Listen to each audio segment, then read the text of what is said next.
All right, shallowing that club. We see these pros getting this club perfectly shallow as they're starting their downswing. Everything's nice and in the slot. From there, all we have to do is turn through as hard as you can. It's going to deliver the club very consistently and very powerfully through the golf ball. We see the pros up and down the PGA Tour all doing this very, very similarly. So why is it so daggone hard for most players to get that club shallow? If shallowing the club is so much easier to strike the ball well, wouldn't we all just be shallowing the club? How does that get started? That's exactly what I'm going to talk about in this video. I'm going to talk about why almost all players struggle getting steep, where that originally comes from, and how that develops throughout the swing. And then I'm going to give you a surefire way to shallow the club that actually has nothing to do with the angle of this shaft that'll help it to start happening more naturally. Let's go and get started. Now, I've got a ton of great content coming out for you this year. If you don't want to miss out, you're going to need to click that subscribe button down below. That's the only way that you're going to be notified. Also, click the thumbs up. That really helps us to grow the channel. And be sure to post your comments down below. I'd love to hear from you. All right, so let's jump right into it. Now, the reason we want to shallow, the reason this is so good, when this club shallows out kind of below the direction our hands are moving, so kind of imagine a plane that our hands are moving down, or an angle our hands are moving down. If I can get that club shallower than that, that's set my club up on a great angle to where now as I'm coming through contact, I can be very consistent.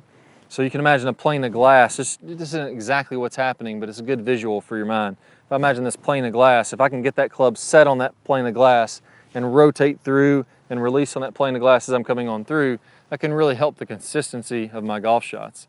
So how do we get off of this? If that's so good, it seems like everybody would just start right from the beginning, releasing on that plane of glass. And I think most players do actually start somewhat kind of on that angle. They start similar to this plane of glass, but what ends up happening is we don't know how to release the face yet. So if I have this visual in my mind when I'm very first beginning golf, and this is the same way I started, I bet you started the same way too. If I'm just going to swing this club and pull the handle of the club toward the target as hard as I can, what ends up happening is if I swing nice and shallow and on plane, because I'm dragging this handle toward the target, look at my face, it's wide open. So if I hit a shot like this, you'll notice I'll be nice and shallow, but I'll have the idea of just pulling my handle toward the target as hard as I can. I'm probably going to have a big block slice. Hopefully I don't hit a house on the right side. I'll try to tone it down a little bit. Oh geez, that's way over there. Sorry to the neighbors. Hopefully I didn't hit anything. But I had it nice and shallow. I pulled the handle toward the target, and now the club face is wide open. So even if you start out shallowing out the club, you start out on the right track, you get some pretty negative feedback right away when that ball goes 45, 50 yards to the right and then slices even more. That's the way everybody starts. So from there, we say, okay, what can I do to fix that? Well, instead of doing the correct way, which we'll talk about here in a little bit, which has to do what we're doing in the handle, the natural inclination is to say, okay, I'm going to come over the top, and now I'll start to get a little steeper and over the top, and I get that ball, again, I'm not getting rid of the slice, but I'm taking that slice and I'm moving it over to the left side. So now it starts down the left side in the left rough, it slices back into the middle of the fairway, and I'm hitting the ball in play at least. So I went from on plane, dragging the club out of bounds. My fix actually made my swing worse. Now I started to come steep and over the top, but I got the ball in play. So it's giving me kind of positive feedback. And as you continue to get better, you probably get some lessons saying, okay, we got this big slice now, let's get rid of this thing. So instead of taking that steeper swing and shallowing it out, we end up taking that steep swing. We can imagine that plane of glass kind of coming this way, or that swing direction coming this way, and we're steep. We end up just tilting all that to the inside. And now we're steep and coming inside out and trying to release that club and flip with our hands to release the club. So in all three of those variations, we've kind of made manipulations that have got around from the main thing that we should be working on. We started out on plane with the face wide open. We fixed that by coming steep and over the top.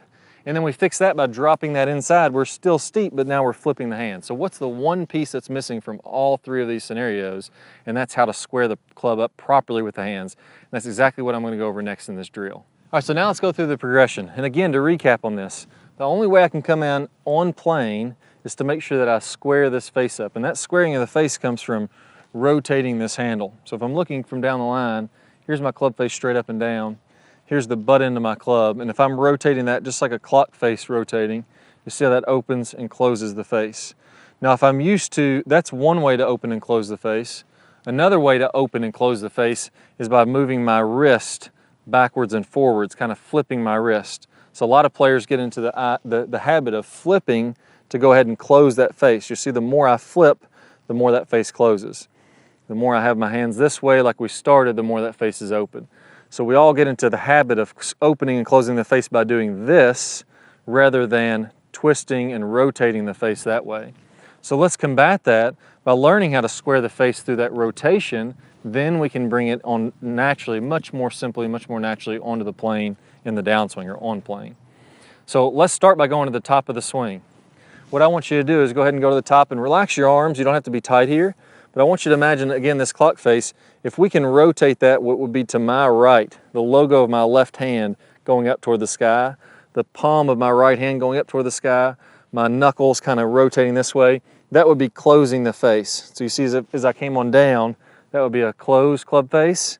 As I come through, that would be closing it to where it would be promoting much more of a hook or a draw. So I want you to do 20 reps. Just go to the top of your swing, do 4 or 5, feeling like you rotate that face closed, rotate it closed again. Get used to that feeling of rotating it closed, and then come back down to the bottom of the swing. So you're gonna do 4 or 5, get the feeling of that, and then go ahead and swing on through. What you'll notice is you'll have a sensation that face is really closing down. So now it's easier to get that club shallow and from the inside, and you don't have to worry about it going to the right at all. So we're gonna start out doing reps of 5, closing, closing, closing, and then swinging through. Do a good 20 reps or however many it takes you to feel comfortable with that. Then let's pause halfway down. I wanna go just halfway down my swing, pause when the club's about parallel with the ground, and now let's close that face again 3, 4, 5 times until you get the feeling of that. Start opening the hips like you would in the golf swing, and then go ahead and feel like you swing on through to get that nice draw. Let's do the opposite here for a second so you can feel the other extreme. If I come down this way and I open this face, open, open, now there's 2 things that I could do to square this up. I could start to come over the top, or I could flip my hands to try to save it. That open position is not going to be good. I need that club face to be square and closing as I'm making my downswing. So again, 4 or 5 reps, swing on through to get the feel for that. Once I've done those, I've felt the club face start to rotate at the top of the swing, I've felt the club face start to rotate at the bottom of the swing. Now it's starting to make complete sense how I could get the club in here on the slot and still get that face squared up as I'm coming through contact. So your final reps, do 4 or 5 reps where now you get the club in here, really exaggerate that wrist action, that rotating of the club, and you're gonna feel completely comfortable getting the club way back in here and being comfortable that ball is gonna turn over from right to left as you're doing that. So let's do at least 5 reps at a time, maybe 20 reps to get comfortable at the top, 20 down here at the bottom, and let's do another 20, shallowing that club out and pairing all that together.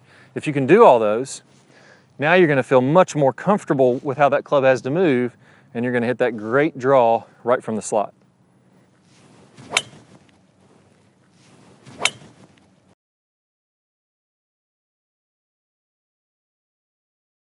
All right, so let's build on this here today. I have an awesome bonus video for you that's gonna build on the feelings that you started here today. It's called the tennis racket drill. So we're actually gonna hold a tennis racket, and it's gonna exaggerate even more what you're feeling here to get used to squaring that face up so you can come from the inside, drop that club in the slot. It's gonna make it so much easier. I'm gonna play a preview of that here in a second. All you need to do is click the iCard that pops up on the screen or the link down below in the description. You'll get instant access to that. Let's go and get started with the tennis racket drill. Good player problems. We're going to talk about shallowing that club shaft out as we're starting down, as we're doing this rotating of the face that we worked on in the last video. As we start this downswing, what you'll see with basically all of the top players is instead of coming kind of over the top and letting the hands come out away from their body, letting the club come out away from their body, again coming down steep into the ball and then having to open up, kind of fillet open the face and add loft to it. The flattening of the shaft should happen as soon as we start down. So as we start this downswing, what we want to have happening here, you can imagine that if I draw a line from the hosel of my club up through my right elbow, that's my swing plane line, my elbow plane. As I go to the top of the swing, I'm going to be slightly above that. And then as I start down, I want my hands to start to shallow out. I want the club to shallow out inside of this elbow plane. And at the same time, I'm going to be rotating my